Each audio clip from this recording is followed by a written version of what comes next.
How do you not get triggered emotionally though in life? Like personally, if someone's coming at you or attacking you or making you wrong, how do you keep your cool and not get defensive and take things personally? Or do you? It's very natural to take things personally, but what I say before I want to take things personally is I'll say, put it down, Jefferson. I'll say, put it down. Most of the time when we're taking something personally, we're picking something up that nobody asked us to carry. And we're just choosing to hold on to it, choosing to say, this was meant for me. And that's not always the case. And too many times somebody says, why are you taking this so personally? And they turn around, we're holding it all. Like, well, why are you holding that? I didn't ask you to hold any of that. So you get in a position to where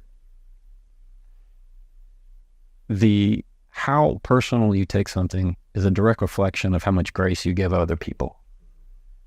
And if I start to take things too personally, oh, well, somebody's just going slow in front of me on purpose. They're showing up late because they want to show a sign to me. It's just all these different ways of treating things negatively. For the most part, we take it personally. And that's you just drop that thought because you're not giving them enough grace. Where did you learn to let things go and put things down? Did you have this calm about you as a kid, or did something over time help you realize, okay, I don't need to hold on to this baggage or stress? Right. It's just been as if it's just blacksmith hitting on a piece of hot metal, man. My whole life has been that. Really? Yeah, from my upbringing, a lot of attorneys in the family. I'm the oldest four. I love being the big brother. That meant I had to do a lot of mediating with siblings, I was the kid in the corner who just got to hear all the courtroom stories. And so they would teach you how to project and how to present and how to persuade and how to at pace. I mean, it was awesome. And that just kind of translated with what I like. Some people are really good at math or economics or accounting. Not me. This is my thing. Sure. Yeah. I think a lot of people in today's world want to be great at winning arguments. What would you say, if you wanted to win an argument, would be the 3 keys to set yourself up for success? Number 1 would be understand that arguments aren't always meant to be won. So there's a trap of thinking that there can only be one on top of the mountain. And if that is true, then that's a very lonely place to be. Arguments, in my view, are an opportunity to create understanding. It's okay to have conflict. You and I can argue about something, but when it gets negative, that's when it's bad. You and I could argue of who's the best baseball team. And, that's a disagreement. That ratchets up a little bit more, becomes an argument. Maybe we get a little bit more passionate. Sure. But number 1 is that don't get into the trap of thinking that you have to win it, because when you do, it's only going to breed contempt because it comes at a cost.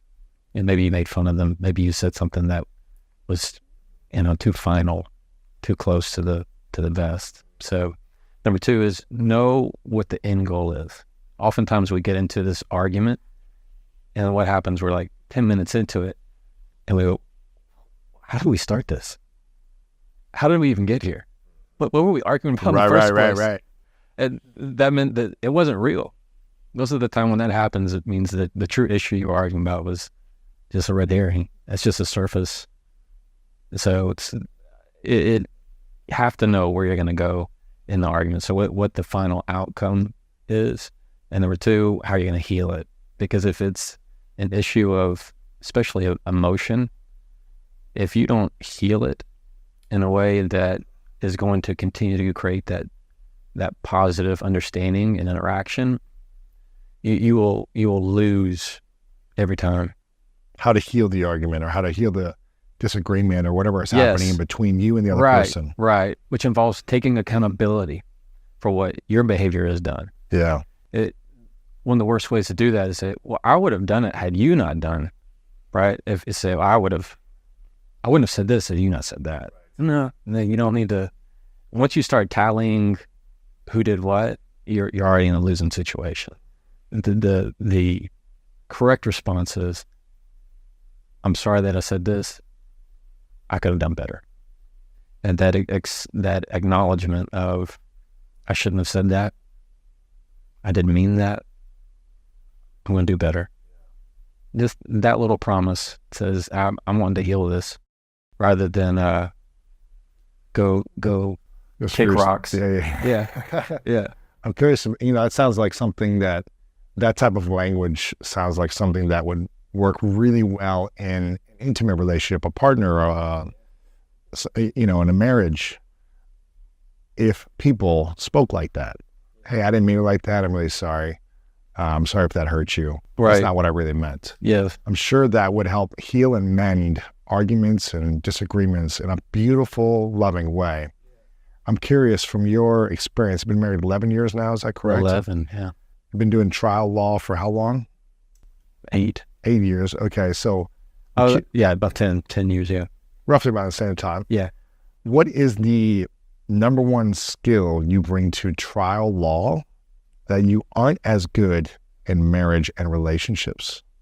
And what is the number one thing you do well in your marriage that you wish you did better in trial law? In the first scenario of what do I do well at court that I don't do well at home? Or not as well? Yeah, and not as well. Manage my emotions. You manage emotions really well at court. Yes, you have to. I can't be acting a fool. Right. You know what I'm saying? Like there's too much at stake, and you're as a profession, that's not a place to be doing that.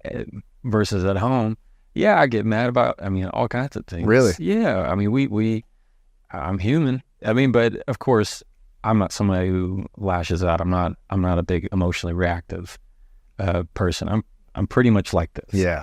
But that doesn't mean that the 5th time my son's asked me to for a popsicle, that it's no, man, it's after bedtime. We've already eaten one a day. It's time to go to bed. I've already said no. Yeah. I've already said no, and it's easy to try and get that. So dealing with those emotions, I also think a lot of that is home is a safe place to express and feel your emotions. Right.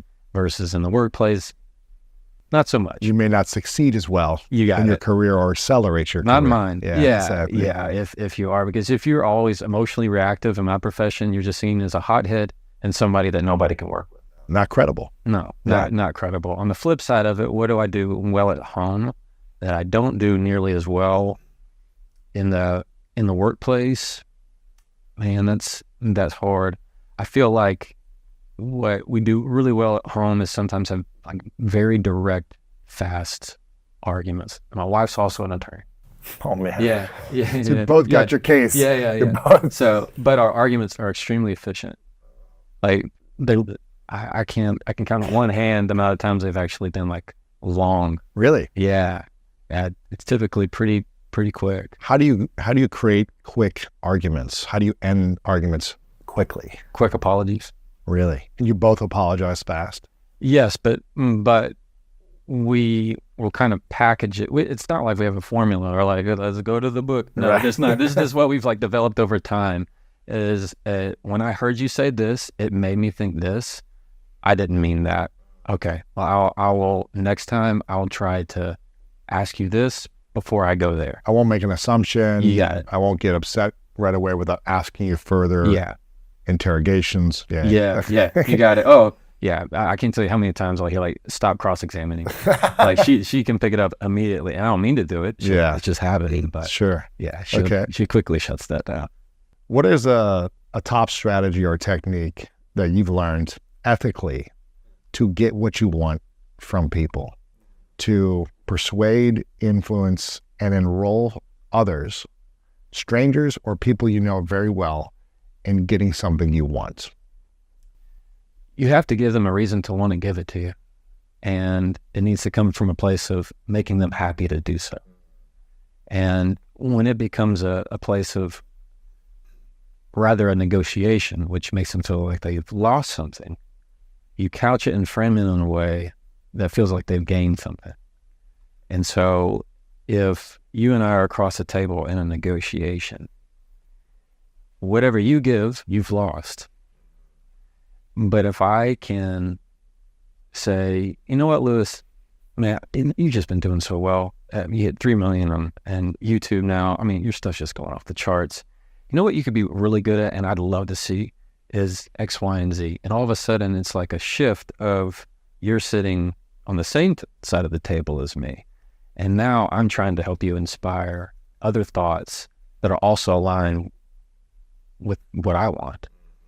And that's a much, now you're going to say, oh, that sounds sneaky. No, it's not. It's actually getting what you need sometimes in a way that is also benefiting the other person. Right. I'd much rather that way than say, I don't like you, you don't like me, we're just going to have a bloodbath and have at it. Sure. May the best guy win. Right. Yeah. You know? So just don't ask for a arm wrestle right now. You're going to win that one. When you go into a negotiation, you know you're about to negotiate something. Yeah.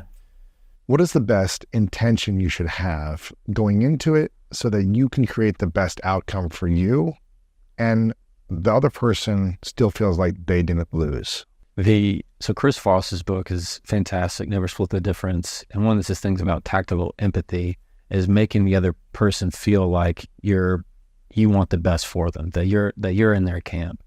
And you're not going to get emotionally reactive in the answer. You're already addressing the issues that you're expecting them to think of. So like he'll say, you're probably thinking that X, Y, and Z. It sounds to me like he's already kind of given these hints of what he's already picking up on. And when you say what already they are thinking in their mind, you pull it out on the table really quickly, and then that's it.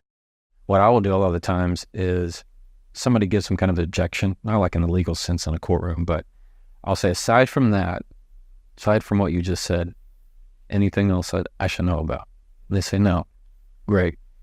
And then I'll typically give it like a 2-path thing. So I will ask more questions. See, typically when I hear that, it means that they really don't want to talk to me, and that's okay if you're not ready to right now. If there's some they actually do want to talk about, they're not sure what they want to say. Is it really one or two for you?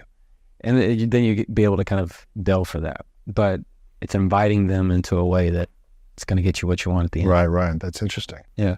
And how do you build confidence in conversations with people that are difficult, that are smarter than you, potentially, that are older than you? How do you create confidence in challenging conversations to make sure that you're on the same playing field with the other person and you get the results you want in the conversation, whether it's just a conversation or a negotiation? One would be to do not let defensiveness be your first step. As soon as you take that step, you've lost. The better way to do it is let your breath be the first word that you say. So if you think of your breath as a word, it kind of changes your mind of,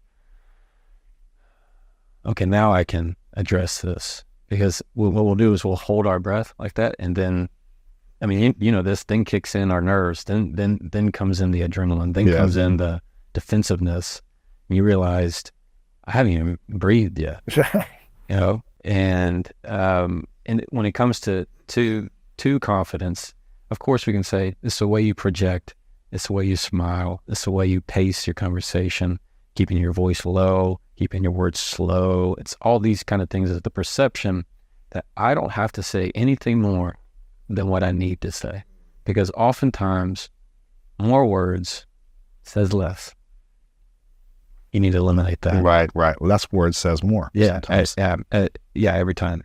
If you enjoyed that clip and want to see the rest of the conversation, you can click right here. Or if you want to see the latest episode of the Jefferson Fisher podcast, click right here, and I'll meet you there.